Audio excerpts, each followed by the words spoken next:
Welcome to Monique Jordan's channel.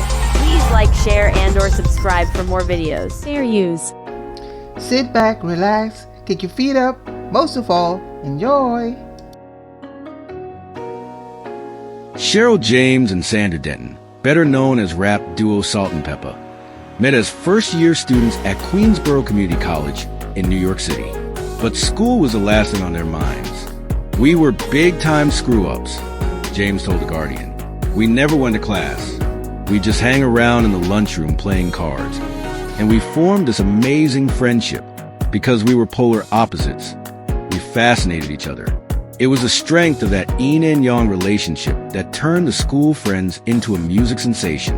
The first female rappers to be certified platinum, Salt-N-Pepa, are now set to become Rock and Roll Hall of Fame members alongside Cyndi Lauper, Chubby Checker, and others in the 2025 class.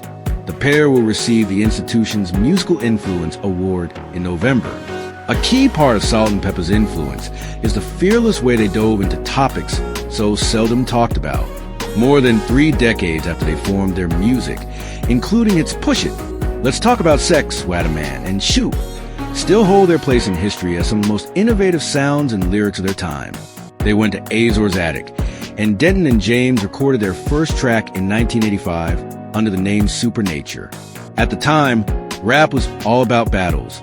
So even though they were an all-female group trying to break into a male-dominated industry, they decided to take on some of the most established names, Slick Rick and Doug E. Fresh, by starting with a bold response song called The Showstopper Is Stupid Fresh. That was the best way for us as female rappers to get noticed, which was crazy for us to do because Doug and Slick Rick were the biggest thing ever, and the show was the biggest song ever, James Told Vibe. It was very ballsy for 2 women that nobody knew to do something like that. Eventually, they recorded it again more professionally at Power Play Studios. Azor then took the song to DJ Marley Marl, who had the WBLS radio show world famous Mr. Magic Rap Attack. Back then, you could only hear hip-hop on the weekends, James explained to Rolling Stone. And Marl promised Herbie that he would play the song. James and Denton were glued to the radios every weekend, until one day they were driving in Queens down Guy Brewer Boulevard and heard The Showstopper. James called it one of the most exciting moments of our career to Rolling Stone. Pep being the crazy person that she is, she stopped the car in the middle of the boulevard. She jumped out of the car and she started screaming, "They're playing my song. That's me. That's me on the radio." James recalled. And I'm like, get back in the car. But that exposure was exactly what they needed. From there, they started doing local shows just from the one successful single. The bigger the song got, the more they were bit in our nails, waiting for a response from the 2 established rappers they called out. One time we saw them at a club, and they were just really nice to us. James said, then added, "I remember Doug E. Fresh telling me that Slick Rick was going to get us, but Doug Fresh said, let him live," avoiding a rap beef that could have altered their careers. Then 20-year-old Denton and 19-year-old James had found their calling. "We were going to school. We were working at Sears after school, and on the weekends, we were doing shows in Manhattan." James said, "Making money wasn't the goal, nor was the goal being extremely famous," she later told the Morning Call. "The goal was to entertain, to make good music, and to have a good time." With their newfound side hustle, they needed a more fitting name than Supernature. They took a note from their own lyric. "We go together like salt and pepper," and realized that the name Salt-N-Pepa felt perfect. James became Salt and Denton Pepa.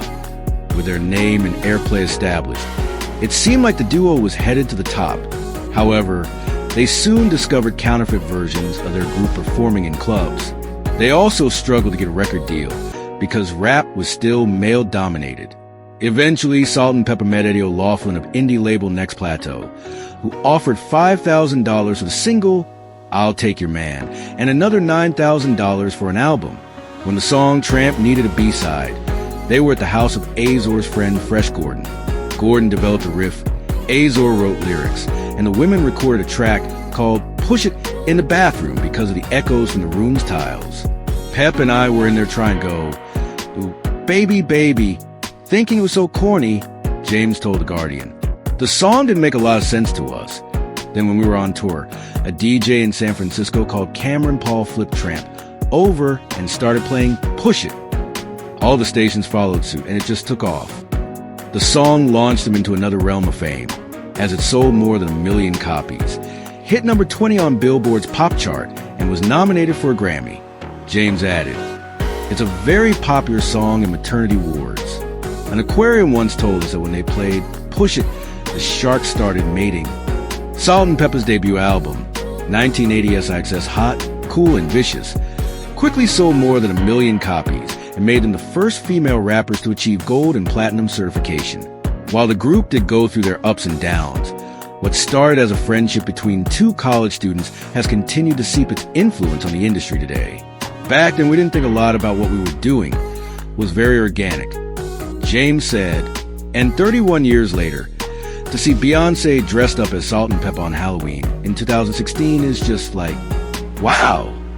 That's not something that I definitely thought would be happening. Salt-N-Pepa received a Grammy Lifetime Achievement Award in 2021 along with artists including Talking Heads, Bonnie Raitt, and Selena. Then on Monday, it was announced the group would join the Rock and Roll Hall of Fame in the Musical Influence category. The organization summarized their impact succinctly. Their undeniably provocative, fresh style and worldwide commercial success broke ground for women in rap. Thanks for watching this video. I hope you come back soon. Until the next time, much love.